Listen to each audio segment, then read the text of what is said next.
What's going on, guys? Welcome back to the channel, and today we're going to be trying a bit of a different video than what we've done in the past. It's my first time doing any kind of like a locals report, if you will, and we're going to do it with a deck that I've been playing for quite a bit now and really trying to work on and improve. So it's going to be a deck profile / locals report, and I'll go through the profile pretty quick and then just kind of talk about some of the matchups and experiences I had. So before I jump into it, though, if you guys do enjoy the video, please hit the like button and subscribe for more videos. Please leave a comment down below. That type of interaction is always encouraged. So over the weekend, I played in the OTS Championship at my locals, where they had the sweet field center, as you can see here. This is the Judgment Dragon of Heaven field center. That went to top 8. For those of you who didn't see or maybe aren't familiar, this is from the previous OTS Championship, and I believe there's even a newer one than this. I placed 6th in the one with the Red Eyes Darkness Metal, but I placed 1st in this one. I think we had a turnout of about 20 people, and I got 1st place, which was pretty cool. I went undefeated, and I went undefeated across the board, so I didn't lose a single game all day. So I went 8-0-0. It was 4 rounds, and I ended up in 1st, so that was really cool. I did get the playmat as well, which I did end up selling at the event, but I put a picture of it up here so you guys can see what it looks like. It's a really nice mat. I have so many mats already, and I don't necessarily need to hold on to them, but I do keep the field centers because I do collect these, and I think they look awesome. My only complaint is that they're not plastic. I wish they were, because they would just hold up better, but that's fine, kind of par for the course. So we'll go through the deck profile pretty quick, and I've talked about it, ad nauseum before, so I'm not going to sit here and give a full speech about it, but I figured that way people can see with the most updated build. So triple Princess, triple Lantern Shark, triple Buzzsaw, which you can't see. All just really, really good cards, staples of the fish / shark deck. That may, there may be some tweaking when the new cards come out in Brothers of Legend, but for right now, this is kind of what we're working with as far as your main playmakers, and they are all necessary 3-ofs, in my opinion. Triple Silent Angler and triple Xyz Remora. I am wrong on this card. Back in the, back when I first posted my fish deck profile, I talked about how I thought this card was kind of bricky and not worth it. It's very much not the case. It's actually an insanely good card. That's probably the reason I was able to do as well as I did. The fact that it's a free extender that gives you additional resources and really just allows you to go off with the board makes it, sort of inexplicably good. And then triple copies of Silent Angler. This is an extender and pretty much just the best water extender outside of Remora that you have access to. That's actually, one of the better cards, too, just to be able to play. And your last extender is triple Tenyi Spirit Shithana. We're not really reinventing the wheel here with any of these choices, but some people do play different ratios. And then for the hand traps, I played triple Veiler, triple Ash Blossom, and double Ghost Spell. This is really just personal preference. I play against a lot of Tri-Brigade Drytron at my locals, as well as Despia, which this is a pretty good counter against. So that's the hand trap sort of lineup I choose to play. You can mix and match depending on what you're playing against and what your numbers are. For spells, triple Desires. This is, again, in my opinion, really straightforward. People have talked about liking other things. I think this card is super good in here. 1 Upstart, because we are at 40, and I like to get to my cards faster. 1 Instant Fusion. I don't play the Ready Fusion package in here, but this is still a solid card. It's essentially just another extender in your hand.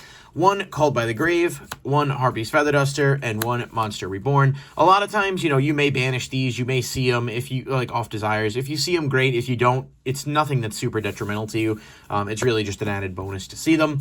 And then we've got triple copies of Impermanence, triple Solemn Strike, and 1 Red Reboot to round out the deck. Imperm's really good. It's obviously just, kind of goes without saying. I think Strike is a really solid card against a lot of the meta right now and just giving you that control. And Red Reboot, because this deck does like to kind of push for game and traps can be incredibly disruptive, having this as a 1-of is just really useful. I actually saw this in someone else's profile and I decided to try it myself, and it does come in handy a lot. What I will say, though, is it does get sided out a lot, too, especially if you're playing against decks that don't play a lot of traps. But that's the main deck.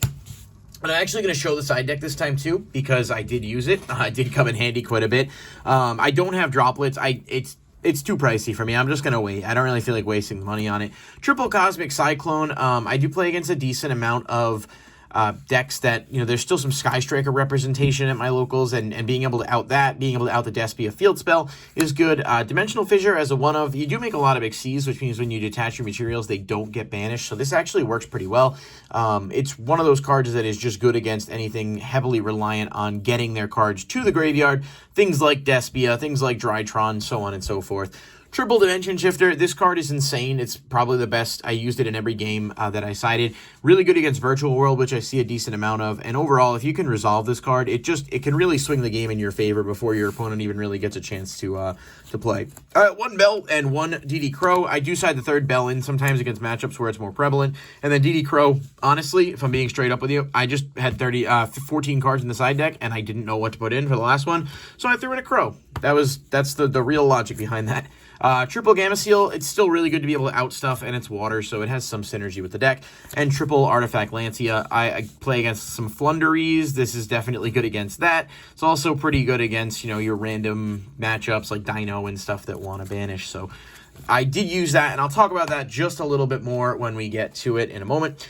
For the extra deck, double copies of Zeus. I actually had one play in this Locals where I was playing against Despia, and I had basically just, he stopped some of my plays, and I couldn't, the Zeus's were out of materials, and I was trying to play around the Destiny Hero Phoenix Enforcer package, and I ended up overlaying both Zeus's for F-Zero and going into Utopic Draco, which allowed me to win the game, which was really funny, and just sort of a neat interaction that I had never even really thought of at the time, but that works out well. Double Bahamut and triple Toad. You can go 3 and 3, and honestly, it might not be the worst idea. I am kind of considering shifting in that direction a little bit, and maybe even cutting Zeus down to 1. As good as he is, typically you're not going into it twice a game. It does happen a little bit less, and Bahamut is just super good with Toad, so I do think that would be something I'd probably do a little differently.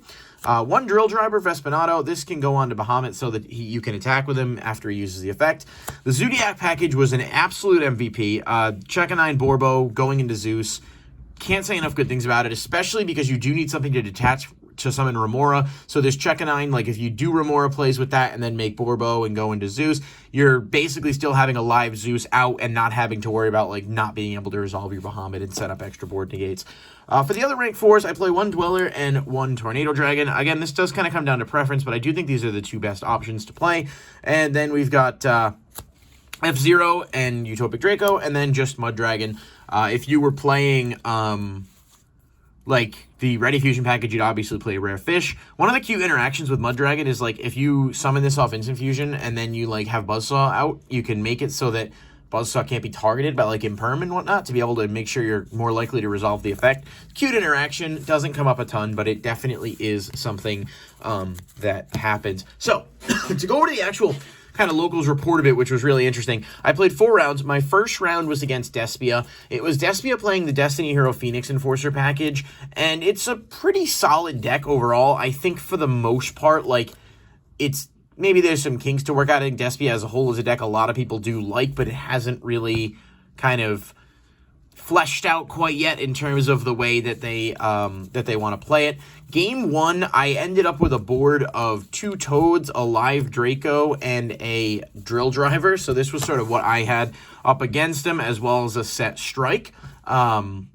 He kind of managed to play through one of them. He got rid of the Toad.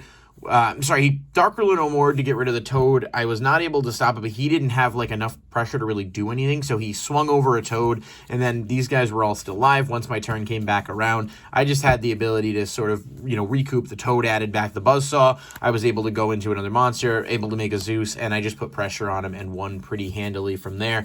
The second game, I sided in Ghost Bell, the third Ghost Bell. That was pretty much it. I don't think I really did too much else. I might have sided in Dimension Shifter as well. And he went first. He put out Despia and Coriatus. I had a little bit more trouble getting over that just because of the, the fact that it has that attack booster. So I had to intentionally ram into it with a Toad and then go into a Zeus.